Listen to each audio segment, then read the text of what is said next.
ഓണപ്പുടവ. എഴുത്ത് an S. ചിറ്റേ, ചിറ്റയ്ക്ക് അച്ചമ്മ വാങ്ങിച്ച ഓണക്കോടി നോക്കിക്കേ. ദേ മയിൽപ്പീലിയൊക്കെ ഉണ്ട്. എന്ത് രസമാ. വണ്ടി പാർക്ക് ചെയ്ത് വീട്ടിലേക്ക് കയറുമ്പോൾ എന്നെ വരവേറ്റത് കയ്യിൽ ഒരു പൊതിയുമായി ഓടി വന്ന കുഞ്ഞു മാളൂട്ടിയുടെ കുസൃതി ചിരിയോടെയുള്ള സംസാരമാണ്. തുമ്പപ്പൂ പോലത്തെ കുഞ്ഞി പല്ല് കാണിച്ചുള്ള ചിരിയും പൂത്തിരി കത്തിച്ച പോലെ സന്തോഷത്താൽ തിളങ്ങുന്ന കണ്ണുകളും കണ്ടപ്പോൾ എന്തോ അവളെ പിണക്കാൻ തോന്നിയില്ല. കൈ നീട്ടി പൊതി വാങ്ങിച്ചു. ഏ അച്ചമ്മേ, ചിറ്റ സാരി വാങ്ങിച്ചേ. മാറൂട്ടി കൊടുത്തിട്ട് ചിറ്റ സാരി വാങ്ങിച്ചേ. എൻ്റെ കവിളിൽ ഒരു മുത്തം നൽകി പുതിയൊരു കളിപ്പാട്ടം കയ്യിൽ കിട്ടിയതിലും സന്തോഷത്തിൽ അവൾ അടുക്കളയിലേക്ക് ഓടി, അച്ചമ്മയുടെ അടുത്തേക്ക്. ഞാൻ പൊതിയും വാങ്ങി നേരെ മുറിയിലേക്ക് പോയി കതകടച്ചു. അമ്മയെ പോയി കാണാൻ തോന്നിയില്ല. ഞാൻ ആ പൊതിയിലേക്ക് നോക്കി. എൻ്റെ ഇക്കൊല്ലത്തെ ഓണക്കോടി. 4-5 വർഷമായി ഇത് വാങ്ങിക്കുന്നത് അമ്മയ്ക്കൊരു പതിവാണ്. പക്ഷേ അമ്മയുടെ കയ്യിൽ നിന്നും താൻ ഇതുവരെ അത് വാങ്ങിച്ചിട്ടില്ല. ഈ വർഷം വാങ്ങിയെങ്കിലും ഞാനത് ഉടുക്കില്ലെന്ന് മറ്റാരേക്കാളും അമ്മയ്ക്കറിയാം. ആ പൊതി കിടക്കയിലേക്ക് വലിച്ചെറിഞ്ഞ് പിന്നെ കിടക്കയിലേക്ക് ഞാനും വീണു. കണ്ണിൽ നിന്നും അനുവാദമില്ലാതെ ഒഴുകി വന്ന നീരുറവയ്ക്കൊപ്പം മനസ്സൊരു അപ്പുപ്പൻ താടി പോലെ മറക്കാൻ ശ്രമിക്കുന്ന ഓർമ്മകളുടെ മൂടുപടം നീക്കി മാറ്റുന്നത് അറിഞ്ഞു. കോളേജിലെ 2ാം വർഷത്തെ ഓണാഘോഷം. കോൺവെന്റ് സ്കൂളിലെ പഠനവും അധ്യാപക ദമ്പതിമാരുടെ പട്ടാള ചിട്ടയിലും വളർന്ന എനിക്ക് പട്ടണത്തിലെ കോളേജും അവിടുത്തെ കുസൃതി നിറഞ്ഞ തമാശകളും അമിത സ്വാതന്ത്ര്യവുമൊക്കെ ഒരു അത്ഭുതവും തെല്ലൊരു അനിഷ്ടവുമായിരുന്നു. അതുകൊണ്ട് തന്നെയാണ് ആദ്യ വർഷത്തെ ഓണാഘോഷത്തിന് പോകാതിരുന്നത്. കൂട്ടുകാരുടെ നിർബന്ധത്തിന് വഴങ്ങി 2ാമത്തെ വർഷം പോയെങ്കിലും ഡ്രസ് കോഡായ സാരിയും ദാവണിയും ഒന്നുമിടാതെ പഴയ ഒരു സെറ്റ് ചുരിദാറിൽ ഒതുക്കി. പാട്ടും കൂത്തും ഗെയിംസും പൂക്കളവുമൊക്കെയായി ഗംഭീര ഓണാഘോഷം. പെൺകുട്ടികളെല്ലാം പുതുവസ്ത്രങ്ങളും ആഭരണങ്ങളും മുല്ലപ്പൂവും. സ്വർഗത്തിലെ അപ്സരസുമാർ വരെ തോറ്റുപോകും. ആൺകുട്ടികളാണെങ്കിൽ അധിക പേരും സുരാപാനമൊക്കെ ചെയ്തു തകർപ്പൻ ഫോമിലും. എൻ്റെ ഉള്ളിൽ നേരിയൊരു അപകർഷതാബോധവും മടുപ്പുമൊക്കെ ഉണ്ടെങ്കിലും ഇതുവരെ കാണാത്ത തരത്തിലുള്ള ആഘോഷങ്ങളുടെ മായാലോകം തീർത്ത നേരിയ സന്തോഷത്തിൻ്റെ ഓളവും. പുലികളികളുടെയും ചെണ്ടമേളത്തിൻ്റെയും ആർപ്പ് വിളികളുടെയും നാടൻ പാട്ടിൻ്റെ അകമ്പടിയോടുകൂടിയും ഘോഷയാത്ര ഇങ്ങനെ അടുത്തേക്ക് നീങ്ങി വരുന്നു. കോളേജിലെ പ്രധാന ചട്ടമ്പികളും പോസ്റ്റ് ടീമും സർവോപരി സ്വഭാവദൂഷ്യങ്ങളുടെ കലവറകളുമായ എല്ലാ കണ്ണിലുണ്ണികളും മുൻനിരയിൽ തന്നെ ഉറഞ്ഞാടുന്നുണ്ട്. പെട്ടെന്നാണ് അതിലുള്ള ഒരുത്തൻ ഞാൻ നോക്കിയ അതേ നേരം തന്നെ എന്നെയും തിരിച്ചു നോക്കിയത്. കണ്ണുകൾ തമ്മിൽ ഒന്ന് കൊരുത്തതും ഞാൻ നോട്ടം മാറ്റി. ആകാശത്തിലൂടെ പക്ഷികളൊന്നും തന്നെ പറന്നു പോകുന്നില്ലെന്ന് ഒരിക്കൽ കൂടി ഉറപ്പാക്കി. ഇത്തിരി കഴിഞ്ഞ് നോക്കിയപ്പോൾ ആൾ നിന്നിടം ശൂന്യം. ഭാഗ്യം. ആ ചേട്ടൻ എന്നെ നോക്കുന്നത് പലപ്പോഴായി ഞാൻ ശ്രദ്ധിച്ചിട്ടുണ്ട്. ക്യാൻറ്റീനിൻ്റെ പിന്നിൽ നിന്നും പുക വലിക്കുന്നവരുടെ കൂട്ടത്തിൽ. യൂണിയൻ റൂമിൻ്റെ ഉള്ളിൽ. ആ മുറി ഇടിമുറിയാണെന്നും അതിനുള്ളിൽ വെള്ളംവടിയാണ് പരിപാടി എന്നും കേട്ടിട്ടുണ്ട്. ഗ്യാലറിയിൽ ഫുട്ബോൾ കളിക്കുന്നത്. ഏതോ സീനിയർ ചേച്ചിയെ കമൻ്റ് അടിച്ചെന്നും പറഞ്ഞ് ഒരു പയ്യനെ തല്ലിപ്പൊളിക്കുന്നത്. ചുരുക്കി പറഞ്ഞാൽ കോളേജിലേക്ക് വരുന്നതിന് മുൻപേ ചെന്നുപെടരുത് എന്ന് അപ്പനും അമ്മയും പറഞ്ഞു തന്ന ഇടാകൂടങ്ങളിൽ ഒക്കെപ്പെട്ട ഒരാൾ. എൻ്റെ പുറകിൽ ആരോ തട്ടിയോ? ഏയ്, തോന്നിയതാ. ഡോ. കുറച്ചു കനത്തിൽ ഒരു ശബ്ദം. തിരിഞ്ഞു നോക്കിയതും അതേ ചേട്ടൻ എൻ്റെ തൊട്ടു പിറകിൽ നിൽക്കുന്നു. എന്താ? ഇയാളിങ്ങ് വന്നേ, ഒരു കാര്യം ചോദിക്കട്ടെ. ഞാനോ? ഞാനെങ്ങും വരില്ല. എന്താ കാര്യം? കാര്യമൊക്കെ പറയാം. ഇയാളോടല്ലേ വരാൻ പറഞ്ഞത്. അത് അറിയാത്ത ആളുകളുടെ കൂടെ അങ്ങനെ വരാനൊന്നും പറ്റില്ല. അത്രയ്ക്ക് അത്യാവശ്യമാണെങ്കിൽ ഇവിടെ നിന്ന് പറഞ്ഞാൽ മതി. അപ്പോൾ നിനക്കെന്നെ ഒട്ടും അറിയില്ലേ? അറിയാഞ്ഞിട്ടാണോ ഞാൻ നോക്കുമ്പോഴൊക്കെ നീ എന്നെ നോക്കുന്നത് കാണാറ്? ഇത്തിരി കുസൃതിയോടെയാണ് ചോദ്യം. കർത്താവേ, ഇയാൾ അതൊക്കെ കണ്ടിട്ടുണ്ടോ? ഞാനാരെയും നോക്കിയിട്ടില്ല. അല്ലെങ്കിലും ഞാൻ എന്തിനാ നിങ്ങളെ നോക്കുന്നത്? എനിക്ക് നിങ്ങളെ നല്ലപോലെ അറിയുക പോലും ഇല്ല. അത് കേട്ടതും അയാളുടെ ചിരിച്ചു നിൽക്കുന്ന മുഖമൊക്കെ മാറി കണ്ണിലെ കുസൃതിക്ക് പകരം തീഷ്ണത നിറഞ്ഞു. എൻ്റെ ഉള്ളിലും ഭയം ഉരുണ്ടു കൂടിയിരുന്നു. എൻ്റെ പേരും ബ്രാഞ്ചും പറയടി. Naveen Damodaran, S6 mechanical. വിറയലിനിടയിലും എൻ്റെ ഉള്ളിൽ നിന്നും ഒരു അശരീരി ഉയർന്നു വന്നു. ആഹാ, പ്രിയ വർഗീസ് ഇത്ര മിടുക്കിയായിരുന്നു. അപ്പോൾ നമുക്ക് തമ്മിൽ ആവശ്യത്തിലേറെ പരിചയമുണ്ടല്ലോ. ഒരു 5 മിനിറ്റ് സംസാരിക്കാൻ ഇതൊക്കെ ധാരാളം പോലെയോ? മുഖത്ത് വീണ്ടും കുസൃതി നിറഞ്ഞു വന്നു. ഇതാകെ പണിപാളിയ മട്ടാണല്ലോ പുണ്യാള. എങ്ങനെയാ ഒന്ന് തലയൂരുന്നേ? ഡാ നവി, ആ പ്രിൻസേബ് ഭൂതം പറയാൻ സമയത്ത് തന്നെ വന്നടാ. ഉദ്ഘാടനം തുടങ്ങണ്ടേ? നീ വരണുണ്ടോ? ഉച്ചത്തിൽ വിളിച്ചു പറഞ്ഞുകൊണ്ട് അവിടേക്ക് വന്ന ചേട്ടൻ പിന്നെയാണ് എന്നെ കണ്ടത്. ഓ, നീ ഇവിടെ നിന്റെ പെണ്ണിനോട് സൊള്ളുമായിരുന്നോ? ഓണമായിട്ട് ഞാൻ കട്ടറും പായ വളയാ. സോറിട്ടോ പെങ്ങളെ. അത്ഭുതത്തോടെ ഞാൻ എൻ്റെ മുൻപിലുള്ള ആളെ നോക്കിയതും അവിടെ പ്രണയമോ കുസൃതിയോ നാണമോ ഇന്നും അറിയില്ല ആ കണ്ണുകൾ എന്നോട് ഓതിയ ഭാവം എന്തായിരുന്നു എന്ന്. ഞാൻ പോട്ടെ. പിന്നെ കാണാം. പതിഞ്ഞൊരു ശബ്ദത്തിൽ നേർത്ത ഒരു പതർച്ചയോടെ പറഞ്ഞിട്ട് ആൾ ഓടിപ്പോയി.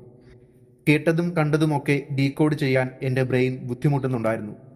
ഫ്രഷേഴ്സ് ഡേക്ക് പണ്ട് എപ്പോഴോ എഴുതിയ ഒരു കവിത ട്യൂൺ ചെയ്ത് പാടിയതും ഒരു പോസ്റ്റിൽ ചാരി നിന്ന് അത് ആസ്വദിച്ച് കേൾക്കുന്ന ആളിനെയുമാണ് ആദ്യം ഓർമ്മയിൽ വന്നത്. ഒട്ടും അറിയാത്ത പല ചേട്ടന്മാരും ചേച്ചിമാരും ഒക്കെ പരിചയഭാവത്തിൽ ചിരിച്ചതും ചിലർ പെങ്ങളെ എന്ന് വിളിച്ചതുമൊക്കെ ഓർമ്മയിൽ തെളിഞ്ഞു. പിന്നീട് അങ്ങോട്ട് ആ ചേട്ടനെ കാണരുതേ എന്ന് പ്രാർത്ഥിച്ചാണ് ഓരോ ദിവസവും കോളേജിലേക്ക് ഇറങ്ങിയത്. എങ്കിലും ദിവസത്തിൽ 1-2 തവണ ഞങ്ങളുടെ കണ്ണുകൾ തമ്മിൽ ഉടക്കുമായിരുന്നു. സിഗരറ്റ് വലിക്കുമ്പോൾ എന്നെ കണ്ടാൽ അത് താഴെയിട്ട് വായുവിലുള്ള പുക മായ്ച്ചു കളയുന്നത്, ആർട്സ് ഡേക്ക് ഡാൻസ് കളിക്കാൻ നിർബന്ധിക്കുന്നത്, മാഗസിനിൽ കവിത എഴുതാൻ പുറകെ നടന്നുകൊണ്ട്, പലപ്പോഴായി ഇഷ്ടം പറഞ്ഞുകൊണ്ട്. അങ്ങനെ എപ്പോഴാണെന്നറിയില്ല എൻ്റെ മനസ്സിൻ്റെ കടിഞ്ഞാണും പതിയെ എൻ്റെ കൈവിട്ടു പോയിരുന്നു. എങ്കിലും ഞാനല്ലാതെ മറ്റാരും അറിയാതെ ആ ഇഷ്ടം മനസ്സിനുള്ളിൽ തന്നെ കുഴിച്ചുമൂടി. അങ്ങനെ അവരുടെ ഫെയർവെൽ ദിനം വന്നെത്തി. മനസ്സിനുള്ളിൽ ദേഷ്യമോ സങ്കടമോ, പ്രിയപ്പെട്ടതെന്തോ കൈവിട്ടു പോകുന്ന ഒരു തോന്നൽ. ക്ലാസ്സിൽ കയറാതെ എൻ്റെ പ്രിയപ്പെട്ട അപ്പുപ്പനാലിൻ്റെ തണലിൽ പോയിരുന്നു. സങ്കടം എപ്പോഴോ തേങ്ങലിൻ്റെ രൂപത്തിലേക്ക് മാറിയിരുന്നു. എത്ര നേരം അങ്ങനെ ഇരുന്നു എന്നറിയില്ല. ബോധം വന്നപ്പോൾ എൻ്റെ അടുത്ത് ആരോ ഇരിക്കുന്ന പോലെ തോന്നി. തല ചരിച്ചു നോക്കിയപ്പോൾ ഒരു കർച്ചീഫ് എൻ്റെ നേരെ നീട്ടി. എന്തുപറ്റി ഇങ്ങനെ കരയാൻ? നിനക്ക് ഒട്ടും ഇഷ്ടമില്ലാത്ത ആരെങ്കിലും നിന്നെ പിരിഞ്ഞു പോകുന്നുണ്ടോ? ഇല്ല.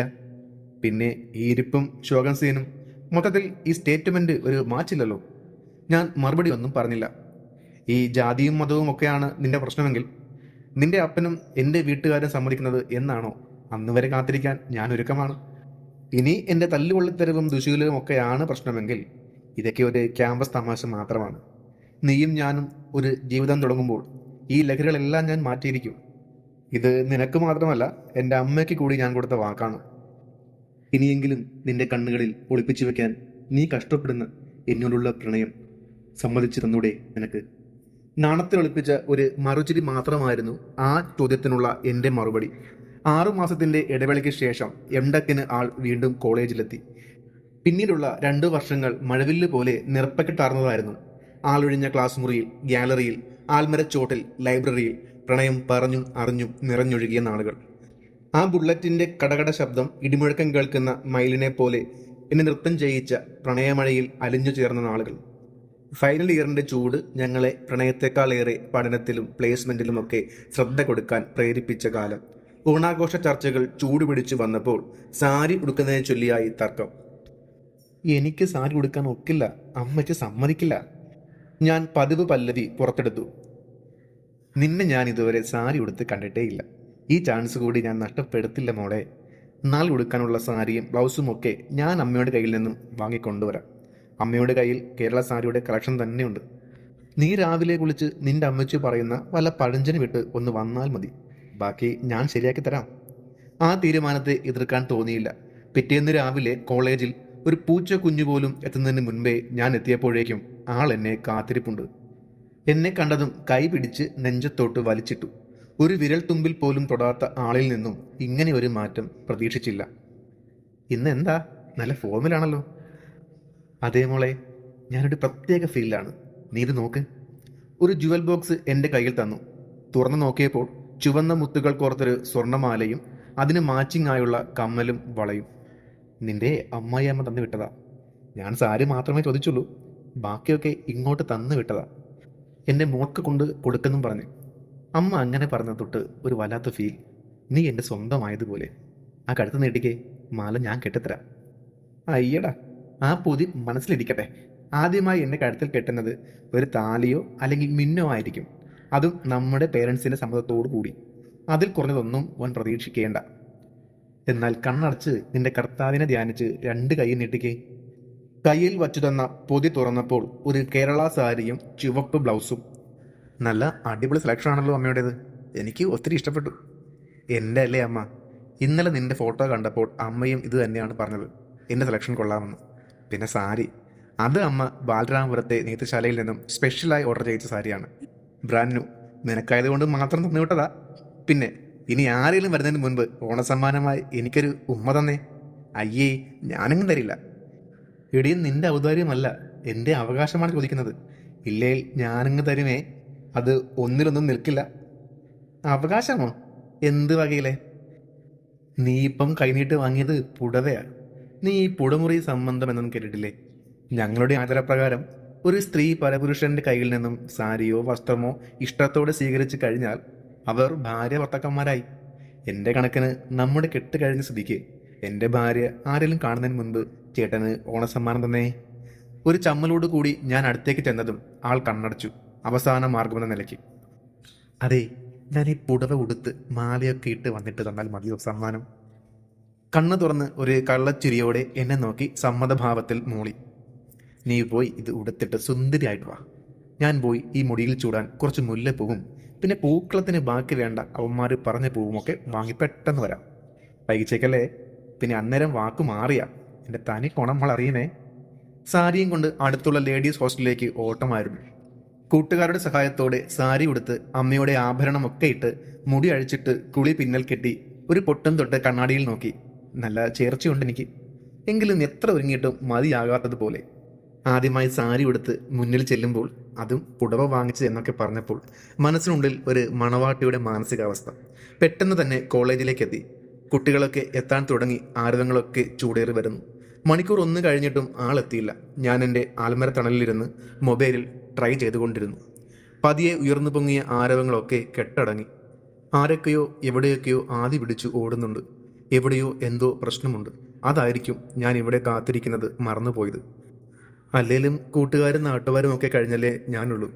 ഈ കാത്തിരിപ്പ് എനിക്ക് പുത്തിരിയുമല്ലല്ലോ. ഒക്കെ കഴിഞ്ഞിട്ട് പതിവ് പോലെ ഒലിപ്പിച്ചു കൊണ്ടിങ്ങി വാ.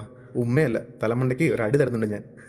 കുറച്ച് കഴിഞ്ഞപ്പോൾ യൂണിയൻ ചെയർമാനും ഒരു ചേച്ചിയും എൻ്റെ അടുത്തേക്ക് വന്നു. പ്രിയ വരൂ, നമുക്കൊരിടം വരെ പോകണം. ഞാനൊരാളെ കാത്തിവിടെ. അല്ല, എങ്ങോട്ടാ? പെട്ടെന്ന് വരാൻ പറ്റുമോ? അതൊക്കെ പറയാം, ഇപ്പോൾ പെട്ടെന്ന് വരൂ. വണ്ടിയിൽ കയറിയതും ആരും ഒന്നും പറഞ്ഞില്ല. മിഷൻ ഹോസ്പിറ്റലിൻ്റെ മുന്നിലാണ് വണ്ടി ചെന്ന് നിന്നത്. എൻ്റെ കൈയും കാലും ഒക്കെ തളരുന്ന പോലെ തോന്നി. ICUവിൻ്റെ മുന്നിൽ ആരൊക്കെയോ നിൽക്കുന്നുണ്ട്. കരഞ്ഞു തളർന്ന് മധ്യവയസ്കയായ ഒരു സ്ത്രീയും അവരെ താങ്ങിക്കൊണ്ട് മകളോ മരുമകളോ ഒക്കെ ആണെന്ന് തോന്നുന്ന മറ്റൊരു സ്ത്രീയും. ചെറുക്കന് സ്പീഡ് കൂടുതലായിരുന്നു. കയ്യിലെന്തോ പൂവും ഒക്കെ വാങ്ങി വരുന്ന വഴിയാ. ഇവരൊക്കെ എന്തിനാണാവോ ഇങ്ങനെ പറപ്പിക്കുന്നത്? ഒടുക്കത്തെ ഓരോ ആഘോഷങ്ങൾ. അപരിചിതരായ 2 ആളുകളുടെ അടക്കം പറച്ചിൽ എൻ്റെ ചെവിയിലെത്തിയതും ബാക്കിയെല്ലാം എനിക്ക് ഊഹിക്കാനായിരുന്നു. ഇതാ വിഷയട്ടാ ആ കുട്ടി, നമ്മുടെ മോൻ ഇന്നലെ പറഞ്ഞ കുട്ടി. അയ്യോ, ഞാനിതെങ്ങനെ സഹിക്കും ഭഗവാനെ? ഇതും പറഞ്ഞുകൊണ്ട് മധ്യവയസ്കയായ സ്ത്രീ എന്നെ വന്ന് മുറുകെ കെട്ടിപ്പിടിച്ചു. അമ്മ. മറിഞ്ഞു പോകുന്ന ബോധത്തിന് ഇടയ്ക്ക് എൻ്റെ ഉപബോധ മനസ്സ് എന്നോട് മന്ത്രിക്കുന്നുണ്ടായിരുന്നു. ബോധം വന്ന് കണ്ണു തുറന്നപ്പോൾ പേടിയോ ദേഷ്യമോ സങ്കടമോ ഒക്കെ കടിച്ചമർത്തി നിൽക്കുന്ന അപ്പൻ്റെ മുഖമാണ് കണ്ടത്. ആശുപത്രിയുടെ മനമടുപ്പിക്കുന്ന ഗന്ധത്തോടൊപ്പം കഴിഞ്ഞ കുറേ മണിക്കൂറുകളുടെ ഞെട്ടിപ്പിക്കുന്ന ഓർമ്മകളും തെളിഞ്ഞു വന്നു.